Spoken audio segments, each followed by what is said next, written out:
శ్రీమాత్రే నమ. జయ గురు దత్తాత్రేయ నమ. ఈ వీడియోలో మనం ధనుసు రాశి వారికి ఫిబ్రవరి 23 నుంచి మార్చి 1వ తారీఖు మధ్యలో జరగబోయే వార ఫలాలు తెలుసుకుందాం. ధనుసు రాశి వారికి ఈ వార ప్రారంభంలో ఉన్నటువంటి గ్రహస్థితి ప్రకారం ముఖ్యంగా సప్తమ స్థానంలో కుజగ్రహ వక్ర గమనం. ఇది ఈ రాశి వారికి వివాహ జీవితంలో కొన్ని మనస్పర్ధలు రావడం, వివాహ సంబంధాల కొరకు ప్రయత్నం చేస్తున్న వారికి ఒక నిరాశ లాంటిది ఏర్పడే అవకాశం ఉన్నది. ఆల్రెడీ రిలేషన్లో ఉన్నవారు కానీ, ప్రేమలో ఉన్నవారు కానీ, పెళ్లి సంబంధం కుదుర్చుకున్న వాళ్ళు కూడా చాలా వరకు ఈ కుదుర్చుకున్నటువంటి వివాహ ఒప్పందం ఏదో కారణాల వల్ల మరి వెనక్కిపోయే అవకాశాలు చాలా బలంగా ఉన్నాయి. కాబట్టి మరి లేట్ చేసుకోకుండా ఎవరైతే ప్రస్తుతం వివాహం కొరకు ఎదురు చూస్తున్నారో వాళ్ళు ఇంకా డిలే చేసుకోకుండా తొందరగానే వివాహం చేసుకోవడం వల్ల చాలా వరకు రాబోయే సమస్యల నుంచి బయటపడే అవకాశం ఉంది. ఈ సమయంలో స్థిరాస్తి సంబంధించిన విషయమై అది భాగస్థుల మధ్య కానీ, అన్నదమ్ముల మధ్య కానీ ఒక విధమైనటువంటి విభేదాలు, అపోహలు వచ్చే అవకాశం ఉన్నది. సో మీరు కుటుంబ సభ్యుల కన్నా ఇతరులకి, బయట వారికి ఎక్కువ విలువ ఇవ్వడం వల్ల మరి మీ కుటుంబ సభ్యులు చాలా వరకు మనస్తాపానికి గురయ్యే అవకాశం ఉన్నది. ఇప్పటి వరకు మీ నుంచి సౌకర్యాల్ని, లాభాన్ని పొందిన వారే ఇప్పుడు మీకు ఎనిమిగా మారి మీ యొక్క లాభాల్లో కానీ, మీ యొక్క సంపాదనలో కానీ వాటా అడిగే అవకాశం ఉంటుంది. సో ఈ విధంగా మీ యొక్క దగ్గర బంధువుల నుంచి కొన్ని ఇబ్బందులు, విరోధాలు వచ్చే అవకాశం ఉన్నది. ఇక ముఖ్యంగా తృతీయ స్థానంలోకి బుధ, రవి గ్రహాలు అంటే భాగ్య రాజ్యాధిపతులు కలిసి 3వ స్థానంలోకి రావడం వల్ల మీరు చేస్తున్నటువంటి ప్రయత్నాలకి అటు ప్రభుత్వ సహకారం కానీ, మీ భార్య లేదా మీ అత్తవారి తరపు బంధువులు మీకు సహకరించే అవకాశం ఉంది. ఈ సమయంలో మీరు ఏదైనా కొత్తగా ఉద్యోగ ప్రయత్నం చేస్తున్నా, వ్యాపారానికి ఏమైనా ప్రారంభానికి సన్నాహాలు చేస్తున్నా, విదేశ ప్రయాణాల కొరకు కావాల్సినటువంటి పేపర్లు, వీసా వగైరాకి ట్రై చేస్తున్నా అవి చాలా వరకు సక్సెస్ అయ్యే అవకాశం ఉంది. అంటే అతి తొందరలో మీ యొక్క వృత్తి వ్యవహారాల్లో చాలా మార్పు రాబోతుంది. ఇప్పటి వరకు ఒక ప్రాంతంలో, ఒక స్థానంలో కార్యకలాపాలు నిర్వహిస్తున్నటువంటి మీరు వేరే ప్రాంతానికి కూడా మారి అక్కడ కొత్తగా మీరు ఏదైనా వ్యాపారాన్ని ప్రారంభించడం కానీ, బ్రాంచ్ పెట్టడం కానీ, ఉద్యోగస్తులైతే ట్రాన్స్ఫర్ అవడం కానీ జరిగే అవకాశం ఉంది. అయితే అది ఎంబట్నే కాకుండా కొన్నాళ్ళ పాటు కష్టపడిన తర్వాత ఆటోమేటిక్గా పుంజుకునే అవకాశం ఉన్నది. ఇప్పుడు ఉన్నటువంటి గ్రహస్థితిలో గురువు 6వ స్థాన సంచారం వల్ల మీరు ఏదైనా రుణం కోసం ప్రయత్నం చేయడం జరుగుతూ ఉంటుంది. అంటే ఇది ఊరికనే కాదు, ఏదైనా స్థిరాస్తి కొనుక్కునే ప్రయత్నంలోనో, ఏదైనా వ్యాపారానికి పెట్టుబడి నిమిత్తమో మీ దగ్గర సరైనటువంటి ధనం ఉన్నప్పటికీ కూడా ఏదైనా ఎందుకైనా మంచిదని కొంత రుణ ప్రయత్నం చేయడం జరుగుతూ ఉంటుంది. ఆ రుణ ప్రయత్నం మీకు లభించే అవకాశం ఉంది. అంటే కొంతమంది విషయంలో మాత్రం ఆరోగ్యపరంగా జాగ్రత్త తీసుకోవాల్సి ఉంటుంది. ఎక్కువగా ఈ ధనుసు రాశి వారికి వచ్చినటువంటి ఈ నడుము నొప్పి, ఈ బ్యాక్ పెయిన్, దాంతోపాటు ఈ డయాబెటిక్ ఉన్నవాళ్ళు మాత్రం కిడ్నీ సంబంధించినటువంటి ప్రాబ్లమ్స్ రాకుండా చాలా వరకు జాగ్రత్త పడవలసి ఉంటుంది.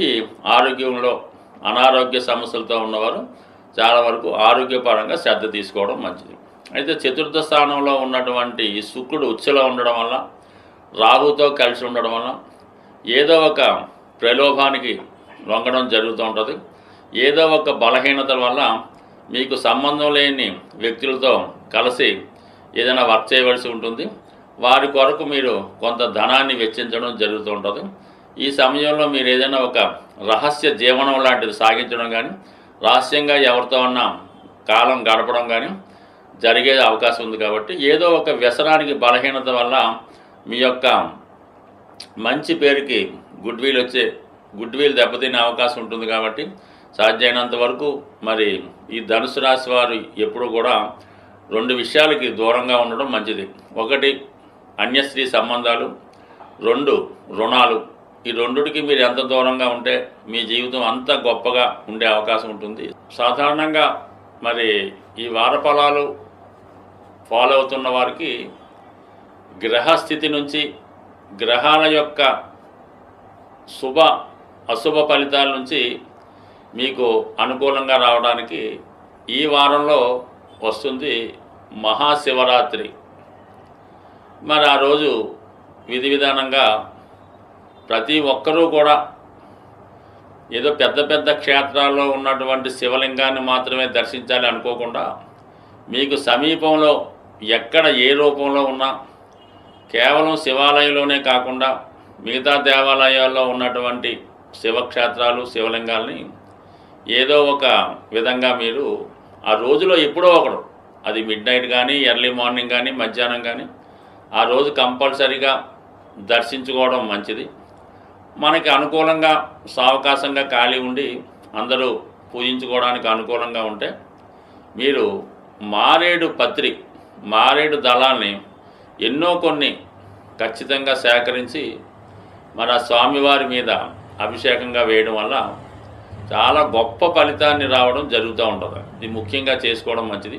ఇంకా అది అనుకూలంగా దొరకని వాళ్ళు ఏదో ఒక ముఖ్యంగా స్వచ్ఛమైనటువంటి నీటితో అభిషేకం చేసినా పర్వాలేదు. ఏదైనా అభిషేకం చేసినప్పుడు కామన్గా ఈ ప్లాస్టిక్ కవర్లు అలా కాకుండా చక్కగా ఒక మంచి పాత్రలో మనం ఏదైతే అభిషేకం చేస్తామో ఆ ద్రవ్యాన్ని నింపి దానితో అభిషేకం చేయడం మంచిది. దాని తర్వాత మీరు ఆ రోజు విధి విధానంగా ఆ రోజంతా జాగరణ ఉన్నవాడు కానీ ఆహార విషయంలో కూడా చాలా సాత్వికంగా ఆహారం తీసుకోవడం వల్ల శివుని యొక్క అనుగ్రహానికి పాల్గొంటారు. అదే రోజు శివరాత్రి రోజు ఒక అద్భుతమైనటువంటి రెమెడీ మనకి ఈ నాడీ గ్రంథాల్లో రాయడం జరిగింది.